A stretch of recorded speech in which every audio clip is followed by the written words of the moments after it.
ఈ అమ్మవార్ల చేతికి గాజులు వేస్తే చాలండి ఎంతటి కోరికైనా నెరవేరుస్తారు. మాకు 2 సార్లు అయితే కోరిక నెరవేరింది. అందుకే ముందు రోజు అమ్మవార్ల కోసం గాజుల బండలైతే తీసుకున్నామండి.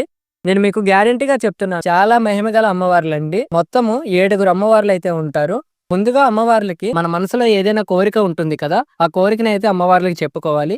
మన కోరిక నెరవేరినాక అమ్మవార్లకి మన శక్తి కొలిది గాజులు తెచ్చి అమ్మవార్ల చేతికి వేస్తామని మొక్కుకోవాలండి. చాలా అంటే చాలా మహిమగల అమ్మవార్లండి. మనం కోరుకునే కోరిక నిజాయితీది అయితే ఖచ్చితంగా ఒక నెల లోపే అయితే నెరవేరుతుందండి. మన కోరిక నెరవేరాక అమ్మవార్లకి గాజులు తీసుకొని వచ్చి అమ్మవారి చేతులకైతే వేయాలండి. ఈ 7 అమ్మవార్లు చాలా అంటే చాలా శక్తివంతమైన అమ్మవార్లండి. ఎలాంటి కోరికైనా నెరవేరుస్తారు. ఆరోగ్యం, వ్యాపారం ఇలాగా ఎలాంటి కోరికైనా కూడా ఖచ్చితంగా నెరవేరుస్తారు. ఈ 7 అమ్మవార్లని సప్తమాత్రికలు అంటారండి. వైష్ణవి, ఇంద్రాణి, వారాహి ఇలాగా 7 అమ్మవార్లు అయితే ఉంటారు. ఈ ఆలయంకి మీరు ఎలా వెళ్ళాలంటే ముందుగా మీరు చిత్తూరు అయితే రావాలండి. చిత్తూరు నుంచి గంగధర్ నెల్లూరు అనే విలేజ్ కి రావాలి. గంగధర్ నెల్లూరు వచ్చాక వేపంజేరి అనే విలేజ్ కి రావాలి. గంగధర్ నెల్లూరు నుంచి వేపంజేరికి ఆటోలు అయితే ఉంటాయండి. ఈ ఆలయము వేపంజేరిలో దశావతార పుష్కరిణిలో అయితే ఉంటుందండి.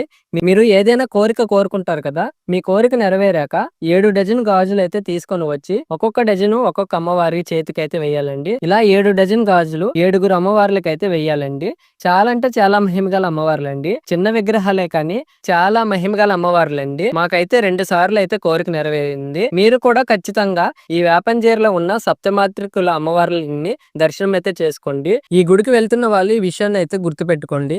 ఈ ఆలయం దగ్గర పూజా సామాగ్రి, గాజులు అమ్మరండి. మీరు గుడికి బయలుదేరి వెళ్తున్నప్పుడే మీతో పాటు గాజులు, పూజా సామాగ్రి అయితే తెచ్చుకోవాలండి. ఈ ఆలయం దగ్గర పూజా సామాగ్రి, గాజులు అయితే అమ్మరు. ఈ ఆలయం వచ్చి మీకు చిత్తూరు దగ్గర వేపంజేరి అనే విలేజ్ లో అయితే ఉంటుంది. ఈ ఆలయం అడ్రస్ అయితే నేను స్క్రీన్ పైన ఇస్తున్నానండి.